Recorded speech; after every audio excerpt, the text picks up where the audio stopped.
2047 నాటికి వ్యవసాయ రంగంలో తెలంగాణ అగ్రగామిగా ఉంటుందని మంత్రి తుమ్మల నాగేశ్వరరావు అన్నారు. విజన్ 2047 పేరుతో రేవంత్ ముందుకు వెళ్తున్నారని, అది సూపర్ సక్సెస్ అవుతుందంటున్న మంత్రి తుమ్మలతో మా ప్రతినిధి Siddharth face to face. Telangana global summit విజయవంతంగా కొనసాగుతుంది. ప్రస్తుతం ఇదే అంశంపై మనతో మాట్లాడడానికి మంత్రి తుమ్మల నాగేశ్వరరావు ఉన్నారు. ఆయనతో మాట్లాడదాం. సార్, గతంలో చంద్రబాబు నాయుడు 2020 విజన్ అన్నాడు, ఇప్పుడు 2047 విజన్ అని మీరు అంటున్నారు. అది సక్సెస్ కాలేదు, ఇది కూడా సక్సెస్ కాదు అని ప్రతిపక్షాలు ఆరోపిస్తున్నాయి. వాళ్ళకి ఏం సమాధానం చెప్తారు? ప్రతిపక్షాలు నిరాశలో ఉన్నారు, నిర్వేదంలో ఉన్నారు, వాళ్ళకి దారి తోయట్లేదు. కాబట్టి పెళ్లి కూతురుని ఆశీర్వదించమంటే ఏదో అన్నట్టుగా ఇంత మంచి సమయంలో తెలంగాణ రాష్ట్రానికి ఇంత మేలైనటువంటి సందర్భాన్ని పురస్కరించుకొని ఇంత పెద్ద ఎత్తున ప్రపంచ దేశాలన్నీ కూడా హైదరాబాద్కి వెళ్ళి, ఫ్యూచర్ సిటీకి వెళ్ళి, తెలంగాణకి వెళ్ళి చూస్తుంటే ఈ యొక్క ఆ మాటలు వింటే తెలంగాణ ప్రజలకి సిగ్గేస్తుంది. వీళ్ళు తెలంగాణ బాగు కోరేవాళ్ళు కానీ తెలంగాణ అభివృద్ధిని కోరేవాళ్ళు కాదు ప్రతిపక్షాలు.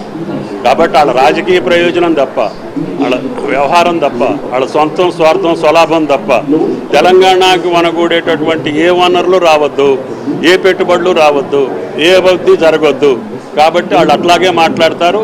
ఈ యొక్క అభివృద్ధి ఈ రకంగానే కొనసాగుద్ది. అది మీరు మాత్రం 2020 విజన్ అప్పుడు కూడా వీళ్ళందరూ అట్లా మాట్లాడిన వాళ్ళే. 2020 విజన్ అనుకున్న దానికంటే డబుల్ అయింది.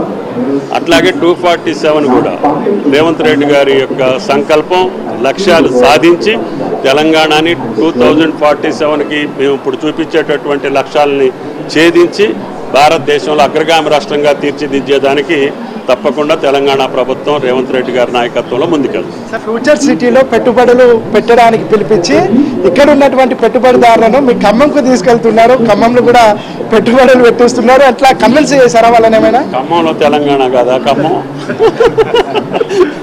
కాబట్టి ఖమ్మం కాదు, మహబూబ్ నగర్ అని కాదు, ఏ రాష్ట్రం ఏ జిల్లా అయినా సరే మా తెలంగాణ అన్ని రంగాల్లో ఖమ్మానికి ఏ అడ్వాంటేజ్ ఉంటే ఖమ్మానికి వస్తారు, మహబూబ్ నగర్కి ఏ అడ్వాంటేజ్ ఉంటే మహబూబ్ నగర్కి వెళ్తారు.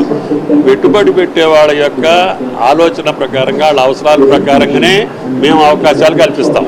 Thank you. ఇది మొత్తానికైతే 2047 వరకు తెలంగాణలో వ్యవసాయ రంగం అగ్రగామిగా ఉంటుందని మంత్రి తుమ్మల నాగేశ్వరరావు చెప్తా ఉన్నారు. ఇక దానికి సంబంధించినటువంటి పాలసీ డాక్యుమెంట్ను కూడా సాయంత్రం సీఎం రేవంత్ రెడ్డి అనౌన్స్ చేస్తారని మంత్రి తుమ్మల నాగేశ్వరరావు చెప్తున్నారు. వీడియో జర్నలిస్ట్ వినోద్తో సిద్ధార్థ, ఏబిన్ ఆంధ్రజ్యోతి.